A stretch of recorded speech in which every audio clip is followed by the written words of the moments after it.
As I say, let me say a few words before I speak. First of all, thank you, Rabbi Witkowski, for the opportunity to speak. I appreciate it and appreciate the generosity with which you have shared not only your pulpit today, but any opportunity that you have. I do appreciate to share things with me, and I appreciate that very much. I want to wish a mazel tov to Virginia. Virginia, mazel tov to you. You know, there's a saying in the Pirkei Avot, Ezu chacham ha-lomed mikol adam. It's a sign of wisdom to learn from everyone. And Virginia, I want you to know that I have learned a great deal from you, specifically about the value of giving away books, right? A lot of kids learn how to read from you because you've given them books. And I've taken to heart the message that I've learned from you. I myself am trying to give away books. And, you know, and it's not easy. You have to know what to give. I've been trying to give away. I have the wonderful classic commentary of the Putzker Rav, otherwise known as the Big Putzker, who wrote a wonderful commentary on Masechet Baba Kama, the third parak, and nobody wants it. You know, so you have to know what to give. But I appreciate the example. The goodwill is not attribution. The goodwill, maybe, not the goodwill, maybe. I want to also, to Rabbi Witkowski, to respond to his comment about Rashi and the drawings in the manuscripts on Rashi. This is something that is not only extremely important, but the idea of going back to manuscripts in order to make sure that what we have is faithfully recorded is also extremely important. There's a story of a synagogue rabbi on a tour with his congregation, and it was in the time when you could go and walk through the Sinai desert, right? And there is Santa Catrina, there's a monastery in the middle of the Sinai desert. And so the rabbi and his group go into this monastery, and there are a couple of monks, a number of monks there, and he says to them, well, you're here out in the middle of nowhere, what do you do? And the monks say, well, we copy manuscripts. The rabbi said, really, that's very interesting. He said, tell me, what do you do? He says, well, somebody will copy a manuscript, and then when they're finished with it, one of our monks goes and copies that manuscript. And when they're done with that, they copy the manuscript of that person. The rabbi said, you know, the way we do it, I mean, we go back to the original source. We copy a manuscript, but then instead of copying from the copied manuscript, we go back to the source and copy from the original. And the monk says, you know, that's an interesting idea. Let me go get the original. So the monk goes down the caverns and looking for this manuscript, and he doesn't come back. And so the rabbi asks another of the monk, is he okay? I mean, it's been quite a while. They said, let me go see. And the second monk goes, he disappears. The rabbi gets curious, a little bit worried, you know. So he goes to follow where they went, and he sees the two monks, and they're in there crying. He said, why are you crying? He said, well, we went back to the manuscripts. It was celebrate, not celibate. So you have to go back. You have to go back to the source. It's extremely important. I don't know if that's true, but that's what it is. So much for that. I want to go back to the parasha, to the portion that we read this morning, specifically to chapter 10, which begins with a particular mitzvah. The last command, the last mitzvah, which Moses is given before the children of Israel begin their long journey in the desert. And the Torah says, "Aseh lecha shtei chatzotzrot," you should make for yourselves two shofrot, two trumpets, kesef mishkeza ta'aseh otam, v'hiyu lecha lemikra ha'eda ulemasa et hamachanot, v'tiku bahem v'noadu elecha, kol ha'eda el petach ohel moed. Fashion for yourself two trumpets overlaid with silver, and use them to call the people to commence their desert travels. And when both are blown with long blasts, the whole community shall gather before you at the entrance of the tent of meeting. And if you look at the Midrashim from Midrash Rabbah and Sifrei Devarim, not only are the details of all of this explained, but there's a lengthy discussion about who pays for the silver and whatever. But I think that the two purposes of these chatzotzrot, these shofrot, are important to remember, to motivate the people to continue along on a journey that at times maybe they were reluctant to continue, as it was difficult and hot and hard to walk. And then there was the other purpose, to gather the people together.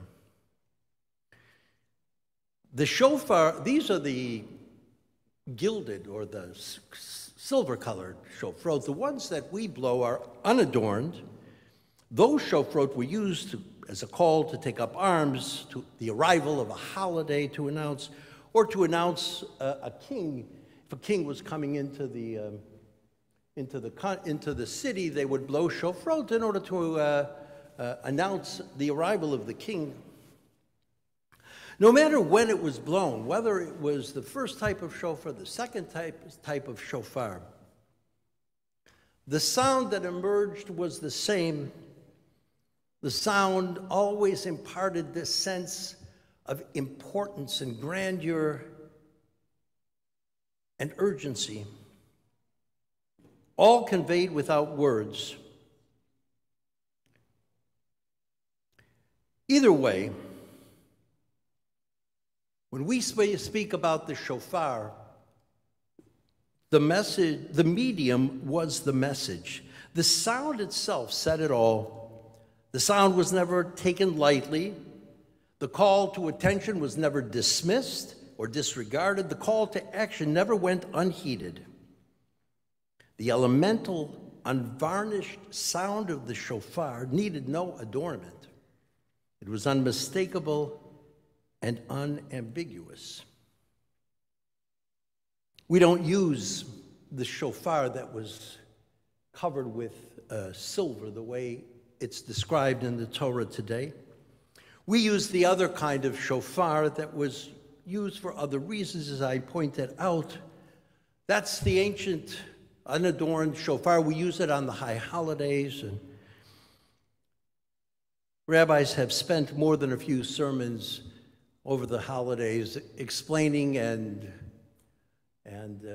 articulating and embellishing the reasons and the meaning of the shofar that we blow over the high holidays. But the other trumpets have also found a replacement in the modern world, specifically in Israel. I would like to suggest that the siren in Israel is the modern trumpet call, a call that is deeply ensconced in the Israeli psyche. The first of those sirens that is heard on Yom HaShoah, a few days after Pesach. And when that sound is heard throughout the country, the entire country comes to a halt. The cars, if they're driving, stop in the middle of the road. The stores close. People stand in the streets at attention, in silence, as they hear the call of that siren. And in those moments, as the siren sounds, we recall those murdered during the Holocaust.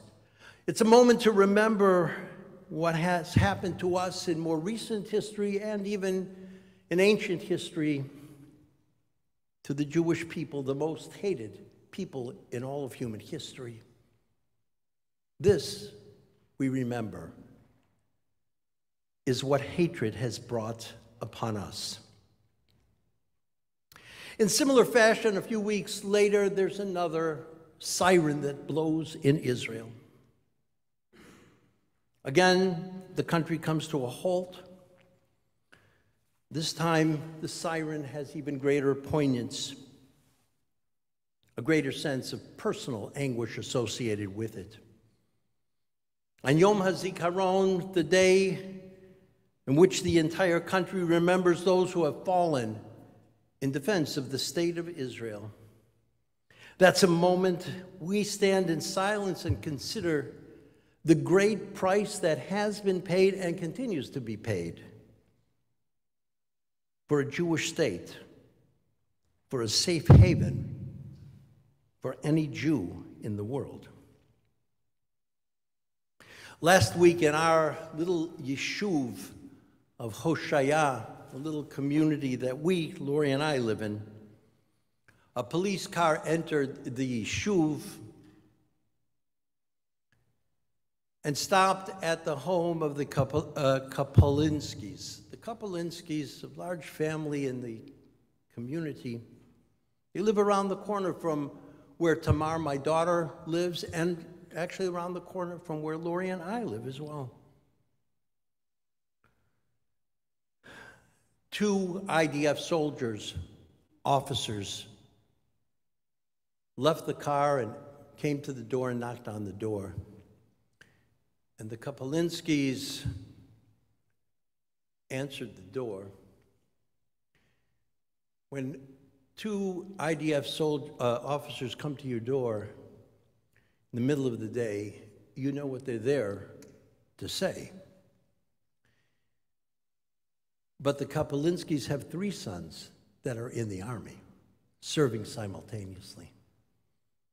And so there was only one question that they asked. Which one?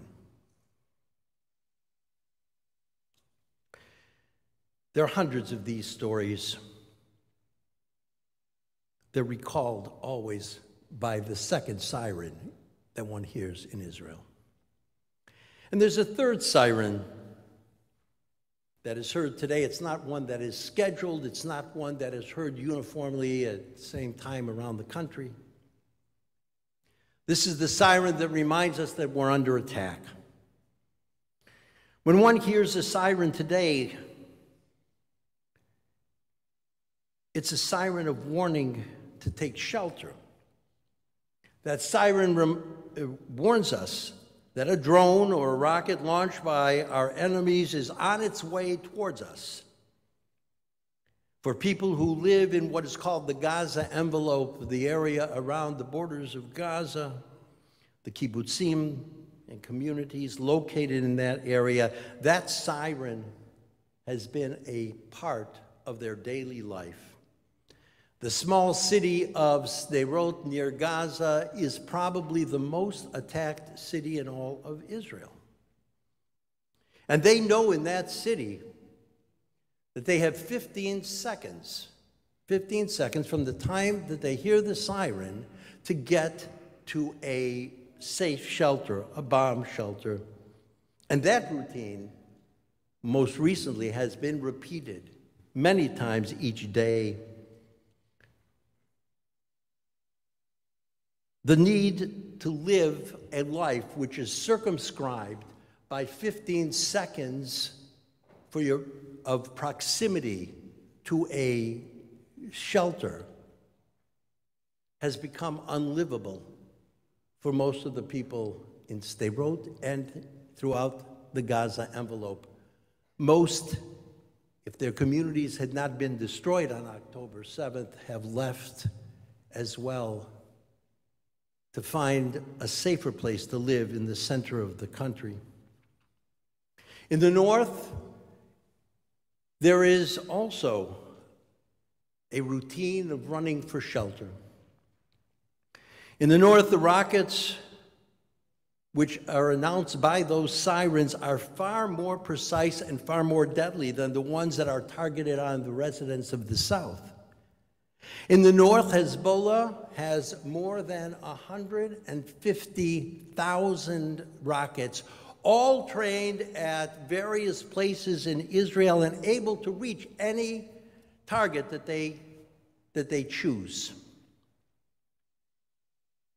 Most immediately, those rockets have been threatening over 80,000 residents of Kiryat Shmona, of Metula, and of many other smaller cities in the area.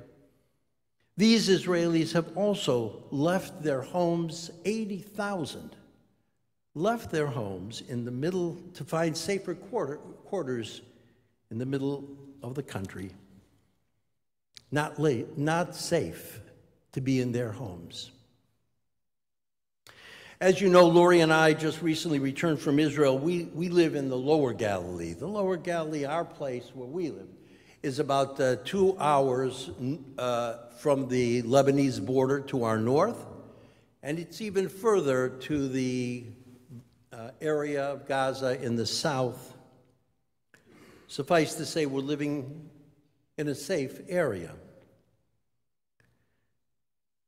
At the same time, Lori and I have become sort of by default,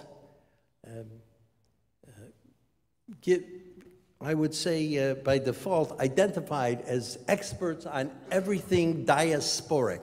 Everything that happens in the diaspora, we're asked about. What's happening in the United States, I should explain. Our Israeli friends who live with fear and sirens as part of their regular lives have great trouble understanding American Jewry. Israelis, you see, have these regular opportunities to reflect on what it means to be Jewish. They have national moments to remember the Holocaust. They have time set aside to mourn the young soldiers who continue to die in defense of the state of Israel. Their daily lives include reminders that this world is filled with enemies who, given means and opportunity, would destroy the state of Israel and the Jews who reside there. And so they ask me often to explain why it seems that in this country there is such dismissiveness in the face of the threats made against the Jewish community. Those threats which are disregarded, it seems, and that American Jews, they say, have such little concern about the future of the state of Israel. During these last months, our Israeli friends have asked about what's going on college campuses and the demonstrations that take place. And they want to know not only about the response of the Jewish community to the vitriolic attacks and the anti-Semitic rhetoric. They want to know if it's true that so many sort of brush off these examples of demonstrations as being expressions of a small group of extremists. Please explain, they say to me. When there are demonstrations in the streets in this country and around the world, protests outside of Jewish-owned stores and restaurants, they want to know if it's true that those are really tolerated very well by the larger community. You see, Israelis don't see these as isolated incidents. They see them as a continuation of the Jewish history which they live each and every day. Are we wrong? They ask. I was reading the Jewish Exponent, what there is to read, and there was a report of an artist. Her name is Miriam Libicki. I don't know if you caught this. from Vancouver, an artist who was banned from an arts festival because she had in the past served in the IDF. Her connection to the State of Israel was deemed contrary to the accountability statement signed by other artists who were appearing in the festival. They hadn't heard about this in Israel. But there are other examples, certainly, that are not all that different. Are examples of such blatant anti-Semitic discrimination simply ignored by the Jewish community? What is the response? And when there's a swastika painted on a synagogue such as our own, or a Palestinian flag painted over an Israeli flag, as what happened to the Old York Road Synagogue, there is outrage initially, but after that, it's easy to forget rather than confronting the inconvenient truth of anti-Semitism. When our friends in Israel hear sirens, they're reminded of history. They're reminded of loss. They're reminded of excruciating pain. They're reminded of threats to their lives because they're Jewish, because they live in Israel. Do American Jews not hear those sirens going off? The signs are there, they point out to me. They're being targeted and they're being threatened. Don't they hear the warning sirens? The State of Israel was founded upon the vision of Theodor Herzl as a place of safety for all Jews. Does your community not realize that the State of Israel faces an existential threat? Are they not aware that the safety of Jews, not only in Israel, but everywhere in the world, depends on the ability of the State of Israel to be there for them? Do American Jews not know this? Or do they just not care? What's most upsetting to Israelis is the notion of being taken for granted. Although they see the signs, Americans know that push comes to shove, Israel will be there for them. And this is very hard for our Israeli friends to swallow. That's the worst thing we could do, is take Israel for granted. With Hamas holding on to its reign of terror in the south, with Hezbollah in the north, with their 150,000 rockets, the gifts from Iran intended to destroy Israel and the Jews that live there, with Fatah and Islamic Jihad active in the West Bank, waiting to pounce, with the UN having more contempt for Israel, a democratic and free state, than it holds for dozens of the world's terrorist and autocratic, repressive states. Israel fights for its existence each and every day. The last thing we should ever do is take Israel for granted. Today, Israel's sirens do much of what the ancient blasts did for the ancient Israelites. They unite the people and bring us together. They remind us of our history, a history not to be forgotten, of enemies not to be ignored. They remind us of young soldiers that are taken and the wives and young children they leave behind, and the sacrifices that our people have made throughout history to enable us to live in this world. The Torah in this week's parashah reminds us of the mitzvah that Moses was given to make a shofar.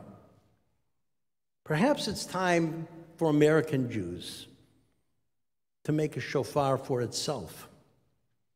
Now, I expect that the sound of the shofar might be considered by some an intrusion. I expect that it would be seen as an interference in daily life or a politically incorrect interruption. Unfortunately, at times, being Jewish can be inconvenient. It can be an intrusion. It can even be politically incorrect. But if we learn anything from history, a credible response to the hatred of Jews and of Israel in this world can only begin when we are shaken from our routines and awakened to the threats around us. When Lori and I left Israel a couple of weeks ago, we could not give good answers to our friends in Israel who were asking these questions. I don't know that any of us here have answers to these questions, but I thought it was important to ask the questions nonetheless. I'd like to end with a prayer for the soldiers of Israel and for the captives, the Chatufim, that are still being held hostage by Hamas. Please rise. משברך אבותינו אברהם יצחק ויעקב, הוא יברך את חיילי צבא הגנה לישראל ואנשי כוחות הביטחון העומדים על משמר ארצנו וירא אלוהינו, מן הלבנון ועד מדבר מצרים, מן הים הגדול עד לבוא הערבה ובכל מקום שהם ביבשה באוויר ובים. ייתן אדוני את אויבינו הקמים עלינו ניגפים לפניכם. הקדוש ברוך הוא ישמור ויציל את חיילינו מכל צרה וצוקה, מכל נגע ומחלה, וישלח ברכה והצלחה בכל מעשה ידיהם, ידבר שונאינו תחתיהם, ויעטרם בכתר ישועה ויעטרת ניצחון, ויקוים בהם הכתוב, כי אדוני אלוהיכם ההולך עמכם, להילחם לכם עם אויביכם, להושיע אתכם, ונאמר אמן. אחינו כל בית ישראל הנתונים בצרה ובשביה, העומדים בין בים ובין ביבשה, המקום ירחם עליהם ויוציאם מצרה לרווחה, מאפלה לאורה, משעבוד לגאולה. השתביע זמן קריב. ונאמר אמן. I'll ask you to remain standing.